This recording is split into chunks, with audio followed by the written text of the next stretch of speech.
दोस्तों अभी की सबसे बड़ी खबर आ रही है देश की राजधानी नई दिल्ली से। आपको बता दें कि अरविंद केजरीवाल को गिरफ्तार कर लिया गया है। जी हां, आपको बता दें कि ईडी ने अरविंद केजरीवाल को अभी अभी गिरफ्तार किया है। आपको बताएं कि ईडी लगातार जो है अरविंद केजरीवाल को समन भेज रही थी। आज 10वां समन जो है ईडी ने अरविंद केजरीवाल को भेजा। हाईकोर्ट ने जब इन्हें कहा कि हाँ इन्हें जो है इनसे पूछताछ होनी चाहिए, इन्हें जब राहत नहीं मिली, और आपको बता दें कि हाईकोर्ट ने सीधे सीधे इन्हें जो है वो गिरफ्तारी पर रोक लगाने से, इनकी गिरफ्तारी ना हो इस पर हाईकोर्ट ने सीधे सीधे पीछे हटने का काम किया और हाईकोर्ट ने सीधे कहा कि भैया हम इनकी गिरफ्तारी को नहीं रोक सकते हैं। उसके बाद जो वारंट लेकर के ईडी पहुंची थी, एक तरफ ईडी वारंट लेकर के पहुंची, दूसरी तरफ आम आदमी पार्टी जो है और उनके जो नेता हैं वो सीधे सीधे पहुंच गए सुप्रीम कोर्ट। और सुप्रीम कोर्ट पहुंचने के बाद इन्हें ये जो है अंदाजा था कि सुप्रीम कोर्ट कम से कम इनकी गिरफ्तारी पर रोक लगा देगी, लेकिन ऐसा नहीं हुआ। सुप्रीम कोर्ट ने यह बात कही है कि हम इस पूरे मामले पर कल सुबह ही कोई काम कर सकते हैं, कोई सुनवाई हम इस पर कर सकते हैं। और इस बीच अरविंद केजरीवाल को गिरफ्तार कर लिया गया है।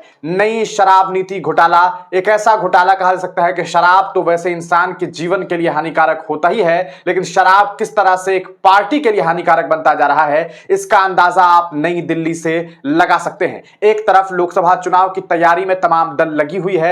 ऐसे में आप देखिए कि आज शाम में संयोग ऐसा है कि ईडी से पहले, ईडी की छापेमारी से पहले इलेक्टोरल बॉन्ड की तमाम जानकारी एसबीआई के द्वारा जो है वो प्रकाशित कर दी गई। और अभी इस मामले को कुछ ही घंटे गुजरे थे कि दिल्ली में ईडी ने दिल्ली के मुख्यमंत्री अरविंद केजरीवाल को गिरफ्तार कर लिया है। आखिर इसके पीछे क्या वजह है, क्या ये क्रोनोलॉजी समझने की जरूरत है? आप तमाम लोग इस पर ध्यान दीजिए। एक तरफ अगर आप देखेंगे 2024 के लोकसभा चुनाव में, एक तरफ मोदी जी ये कह रहे हैं कि हमें 400 पार वोट चाहिए, वहीं 400 पार सीट चाहिए। वहीं दूसरी तरफ अगर आप देखें तो शुरू से अगर आप अंत तक देखने की कोशिश करें, लालू यादव, तेजस्वी यादव, हेमंत सोरेन और लगातार जो लिस्ट हैं उनसे पूछताछ का कार्यक्रम जो है वो जारी है। और ऐसे में आज अरविंद केजरीवाल से पूछताछ हुई और पूछताछ के बाद केजरीवाल को आज गिरफ्तार कर लिया गया है। हम आपको बता दें दोस्तों कि नई शराब नीति एक ऐसी नीति जो केजरीवाल सरकार इसलिए लेकर के आई थी ताकि सरकार की जो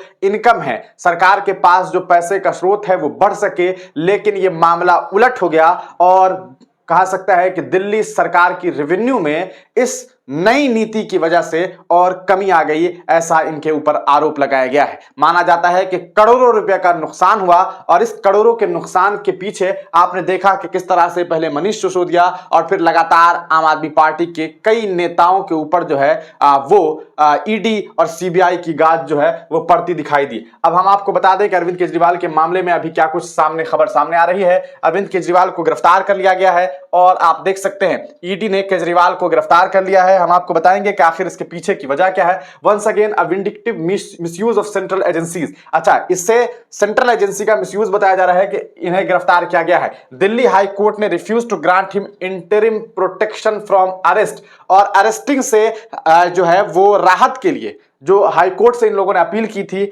अरविंद केजरीवाल ने, वो रिजेक्ट हुआ। उसके बाद ये सुप्रीम कोर्ट गए, लेकिन सुप्रीम कोर्ट से भी राहत नहीं मिली। IT cell of AAP is trending, I stand with Kejriwal, ये बातें कही जा रही है। If Arvind Kejriwal and all India figure. अच्छा, अरविंद केजरीवाल की गिरफ्तारी के बाद पूरी दिल्ली में जो है अभी कहा सकता है कि लोग सड़क पर उतर करके इस नजारे को भी देख रहे हैं। और अगर आम आदमी पार्टी के ऑफिस के बाहर की बात करें तो पूरी तरीके से CM arrested, centre sponsored ED, black day for India. ED ने केजरीवाल को गिरफ्तार कर लिया है, ये आप देख सकते हैं।